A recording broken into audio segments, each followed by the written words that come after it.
and they're saying the very last words they're ever going to say, you listen very carefully. Sama na lang adunay tao katalimatay na aduna sa katapusang mapulong unya ang inyong buhaton mao gyud sa pagpaminaw kaniya.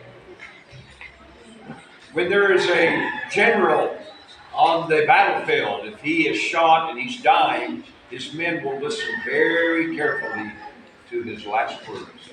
Adunay general diha sa pagubat nya talimatay na siya ang iyahang mga sundalo maglirong kaniya o mamati sa pinakaulahin niya nga mga pulong.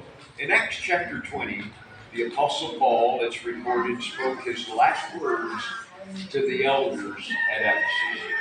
Diha sa mga buhat kapitulo 20 sa Apostol Pablo diha nagsulti may tungod kauban ang mga ansyano diha sa mga iglesia sa iyang ulahi o kada bang last word niya ang ginasulti. He said, "You're never going to see my face again." Basically, these are my last words to you. Ang ingon niya dili na mo makita sa kung panaguan o di na po niyo makita mo ni ang ulahi kung kinalasan nga pulong nga ako ibilin kanino.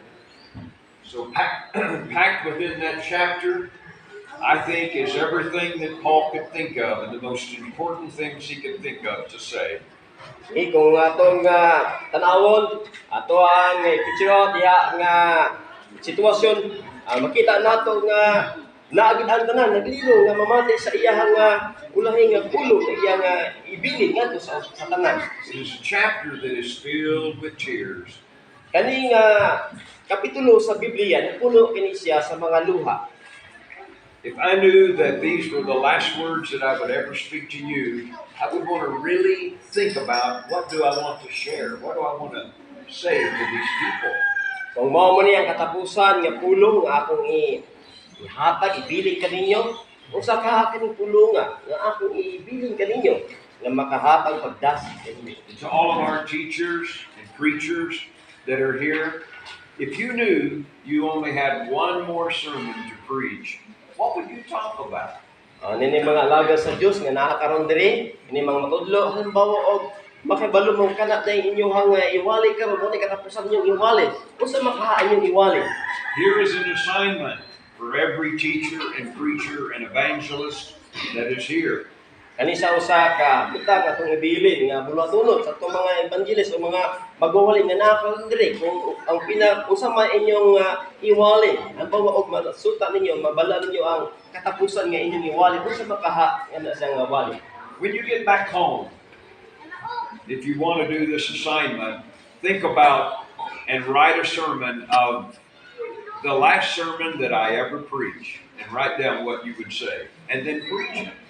Nya, kinikulin ninyo sa inyong panimalay, mag-una-una kamo o magsulat kamo o usa ka mensahe. Nya kining mensahe ni mao ni ang kaulahang mensahe nga akong iwali. So packed within Acts 20 are some of the most important things Paul could think of to say to these people. Busa diri sa may Acts 20, mo kini usa ka importanteng butang nga gisgutan ni Apostol Pablo nga para kanatong tanan. He calls for the elders of the church. Yan ipatawag katong mga ansyano diha sa iglesia. And here we find a great example of what a good ministry looks like for preachers. O diri makita nato ang pinakamaayong nga ehemplo nga makita nato niining iya nga pagministeryo diri sa iya nga pagpatawag. In verse 18 he said, "My life has been an example to you." Diya sa 18 ingon niya ang akong kinabuhi nahimong ehemplo alang kaninyo. And he said, "I serve the Lord with all humility and with many tears and trials." Ako nagserbisyo diha sa Ginoo uban sa pagpaubos sa akong kinabuhi. Unya ako ning gihimo nga daghan mga luha ang miagas sa akong mga mata. He says in verse 20, "I kept back nothing that was profitable, but have taught you from house to house and publicly."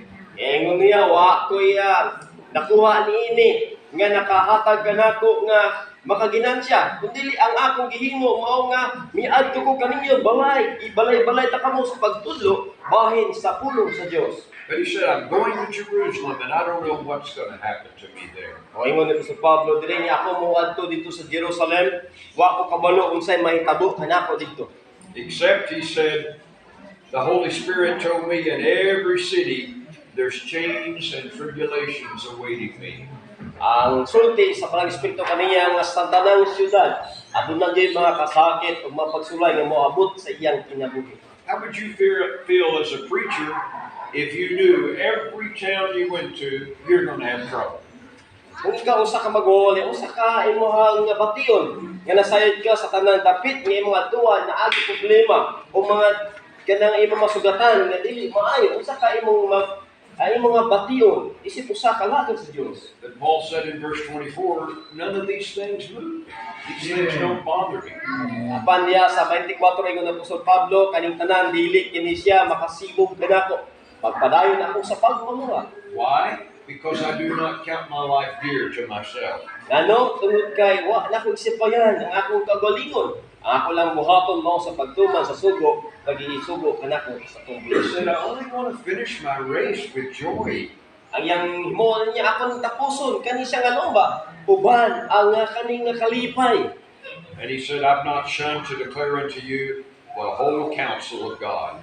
O ga, gusto na kong imbalon niyo o gusto na ko ipaabot kaninyo ang tanan nga butang nga The Bible says after he had said these things that they knelt down on the seashore and they had prayer together.